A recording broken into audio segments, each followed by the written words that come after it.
ምርጫ ቦርድ የ24 የምርጫ ክልል ውጤቶችን ይፋ ሲያደርግ ብልጽግና ፓርቲ 23ቱን ሲያሸንፍ የአማራ ብሔራዊ ንቅናቄ አንድ የህዝብ ተወካዮች ምክር ቤት ወንበር ማሸነፉን አስታወቀ።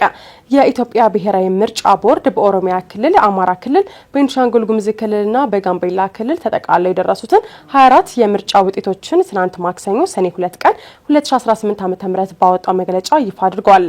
ቦርዱ ዛሬ በሰጠው መግለጫ ከየምርጫ ክልሎቹ ተጠቃለው በመጡት ውጤቶች መሰረትም ብልጽግና ፓርቲ 12 የክልል ምክር ቤትና 11 የህዝብ ተወካዮች ምክር ቤት መቀመጫዎችን ማሸነፉን አስታውቋል። ቦርዱ አክሎም ብልጽግና ፓርቲ በኦሮሚያ ክልል 8 የክልል ምክር ቤትና 11 የህዝብ ተወካዮች ምክር ቤት መቀመጫዎች፣ በአማራ ክልል 2 የክልል ምክር ቤት መቀመጫዎች፣ በቤኒሻንጉል ጉሙዝ ክልልና በጋምቤላ ክልል 1 የክልል ምክር ቤት መቀመጫ ማሸነፉ ተገልጿል። ከክልል ምክር ቤቶች ውጤት ጀምራለሁኝ። ከኦሮሚያ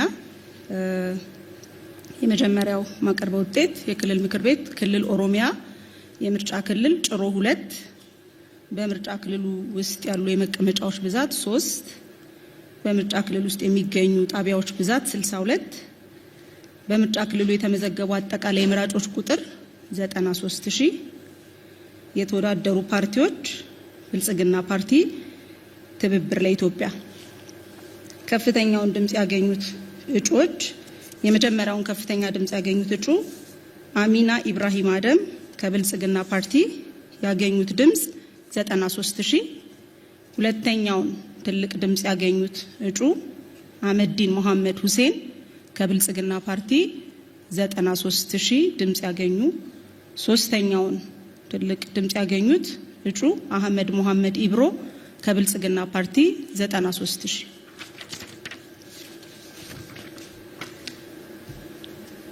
የምርጫ ክልል ኦሮሚያ የምርጫ ክልል ቅንብቢት በምርጫ ክልል ውስጥ ያሉ መቀመጫዎች ብዛት 3 በምርጫ ክልል ውስጥ የሚገኙ የምርጫ ጣቢያዎች ቁጥር 125 በምርጫ ክልሉ የተመዘገቡ አጠቃላይ መራጮች ብዛት 83995 የተወዳደሩ ፓርቲዎች ብልጽግናና ትብብር ለኢትዮጵያ ከፍተኛውን ድምጽ ያገኙ እጩዎች የመጀመሪያውን ከፍተኛ ድምጽ ያገኙት እጩ ፍቅሬ አበራ ሮቢ ከብልጽግና ፓርቲ ያገኙት ድምጽ 78964፣ ሁለተኛውን ትልቅ ድምጽ ያገኙት እጩ ሮማን ከበበው ጋሪ ከብልጽግና ፓርቲ 78342፣ ሶስተኛውን ድምጽ ያገኙት እጩ ገብርዬ ታምሩ አበራ ከብልጽግና ፓርቲ 77192 ድምጽ።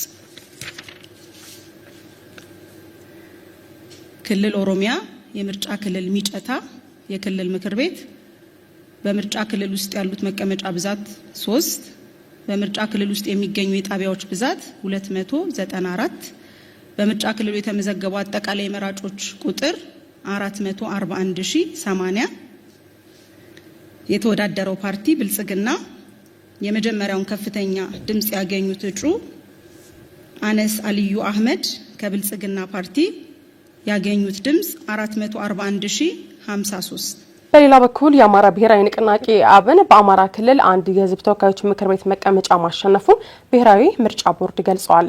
የአማራ ክልል የህዝብ ተወካዮች ምክር ቤት የምርጫ ክልል ጎንደር ዙሪያ 4 በምርጫ ክልል ውስጥ ያሉ መቀመጫዎች ብዛት 2 በምርጫ ክልል ውስጥ የሚገኙ ጣቢያዎች ብዛት 41 በምርጫ ክልሉ የተመዘገቡ አጠቃላይ መራጮች ቁጥር 44925 የተወዳደሩት ፓርቲዎች ህዳሴ ፓርቲ፣ የቅማንት ዲሞክራሲያዊ ፓርቲ፣ አንድነት ለኢትዮጵያ ዲሞክራሲ ፓርቲ፣ ብልጽግና ፓርቲና የአማራ ዲሞክራሲያዊ ኃይል ንቅናቄ ከፍተኛውን ድምጽ ያገኙ የመጀመሪያውን ከፍተኛ ድምጽ ያገኙት እጩ አባይነሽ ታደሰ ኪዳኑ ከብልጽግና ፓርቲ 28284 ድምጽ፣ ሁለተኛውን ትልቅ ድምጽ ያገኙት እጩ ደሳለኝ ጣሰው አስረስ ከብልጽግና ፓርቲ 27859። ክልል አማራ የክልል ምክር ቤት የምርጫ ክልል መቄት 1 በምርጫ ክልል ውስጥ ያሉ መቀመጫዎች ብዛት 2 በምርጫ ክልሉ የሚገኙ ጣቢያዎች ብዛት 78 በአጠቃላይ የተመዘገቡ መራጮች በምርጫ ክልሉ 80084 የተወዳደረው ፓርቲ ብልጽግና ከፍተኛውን ድምጽ ያገኙ እጩዎች የመጀመሪያውን ከፍተኛ ድምጽ ያገኙት ፍስሐ ደሳለኝ መኮንን ከብልጽግና ፓርቲ 79046 ድምጽ፣ ሁለተኛውን ከፍተኛ ድምጽ ያገኙት እጩ ጃንጥራር አባይ ግዛው ከብልጽግና ፓርቲ 78104 ድምጽ። የህዝብ ተወካዮች ምክር ቤት አማራ የምርጫ ክልል ጎንደር ዙሪያ 4 በምርጫ ክልሉ የሚገኙ ጣቢያዎች ብዛት 41፣ በምርጫ ክልሉ የተመዘገቡ አጠቃላይ መራጮች ብዛት 44925፣ የተወዳደሩ ፓርቲዎች ቅማንት ዲሞክራሲያዊ ፓርቲ፣ የአማራ ዲሞክራሲያዊ ኃይል ንቅናቄና የአማራ ብሔራዊ ንቅናቄ እንዲሁም ሰላም ለኢትዮጵያ ጥምረት። ትልቁን ድምጽ ያገኙት እጩ ጣሂር መሐመድ ጣሂር ከአማራ ብሔራዊ ንቅናቄ ያገኙት ድምጽ 26604። የኢትዮጵያ ብሔራዊ ምርጫ ቦርድ ሰብሳቢ ሜላተወርቅ ኃይሉ በመግለጫቸው በልዩ የምርጫ ጣቢያዎች በተካሄደው የድምጽ አሰጣጥ ሂደት ተፈናቃዮችና በካምፕ የሚኖሩ ወታደሮች ትናንት ማክሰኞ ሰኔ 2 ቀን ድምጽ መስጠታቸውን ገልጸዋል።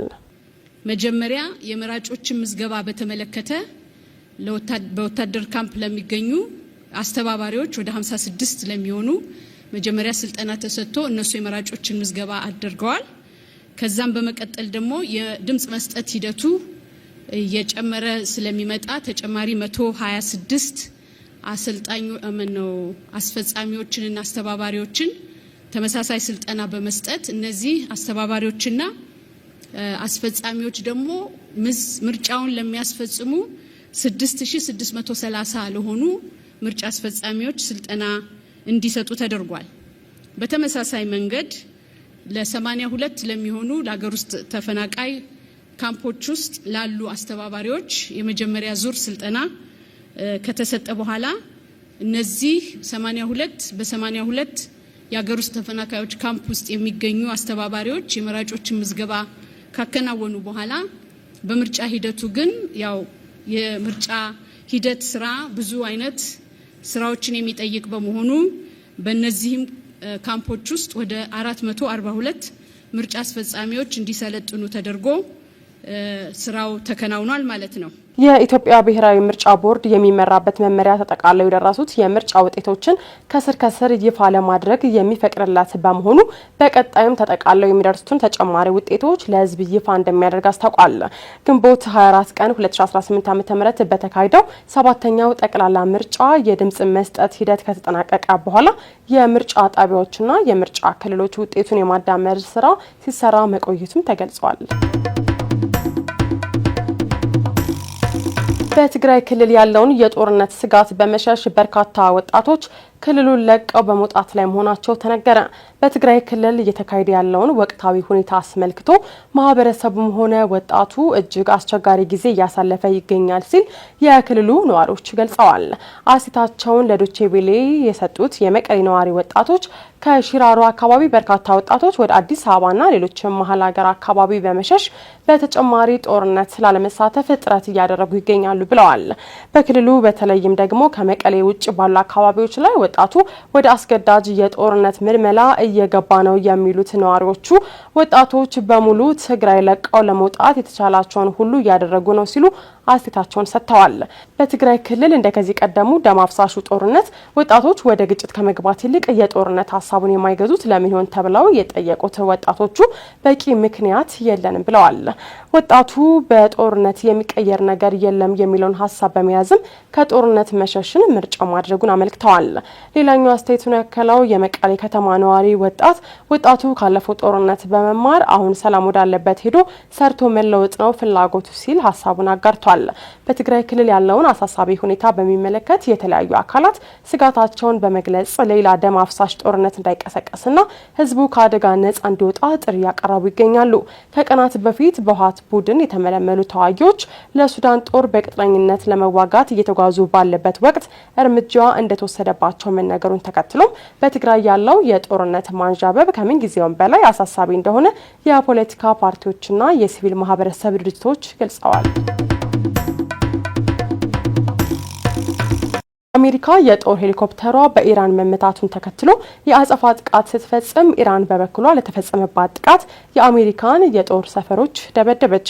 የአሜሪካ ጦር ማዕከላዊ እዝ እንዳስታወቀው ለተመታው አፓቼ ሄሊኮፕተር አጸፋ በኢራን ላይ ጥቃት መፈጸም መጀመሩን አስታውቋል። እዙ ዘመቻው ኢራን ለፈጸመችው ተቀባይነት የሌለው ጠባጫሪነት ተመጣጣኝ ምላሽ ነው ሲል ገልጾታል። ኢራንን በበኩሏ ለተፈጸመባት ጥቃት አጸፋ በፋርስ ባህረ ሰላጤው አካባቢ የሚገኙ 21 የአሜሪካን የጦር ሰፈሮች ደብድባለች።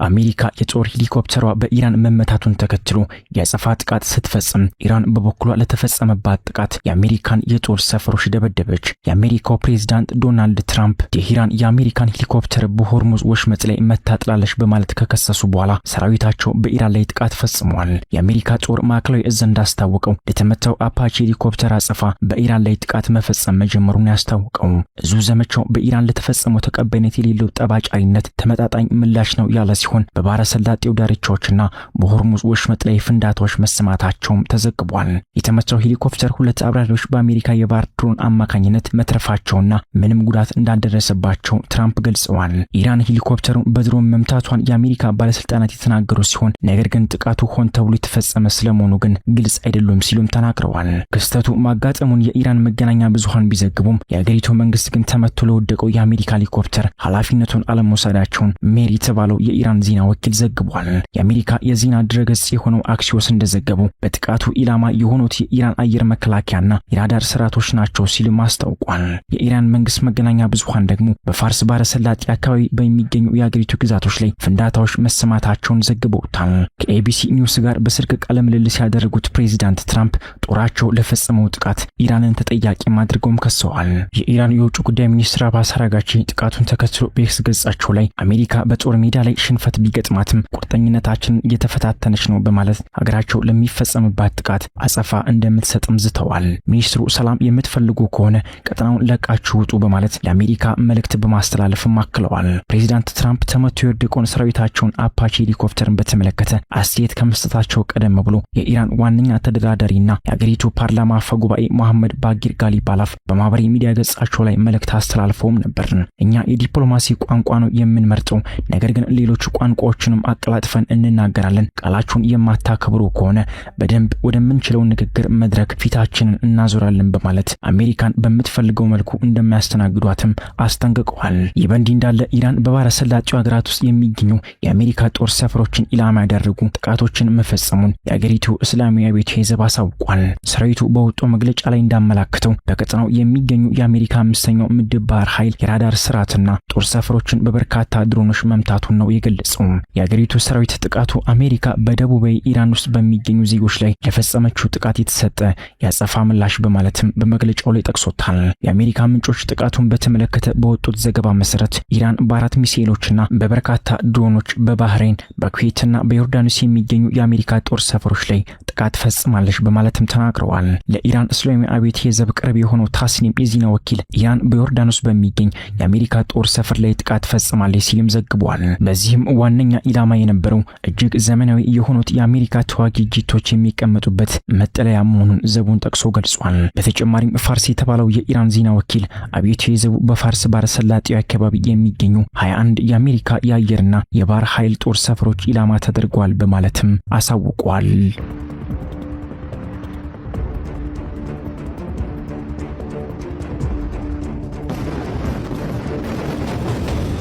Ships are out there today and they're saying, don't come here, don't even think about it.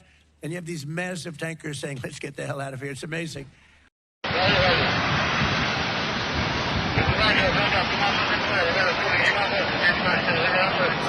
Oh my God!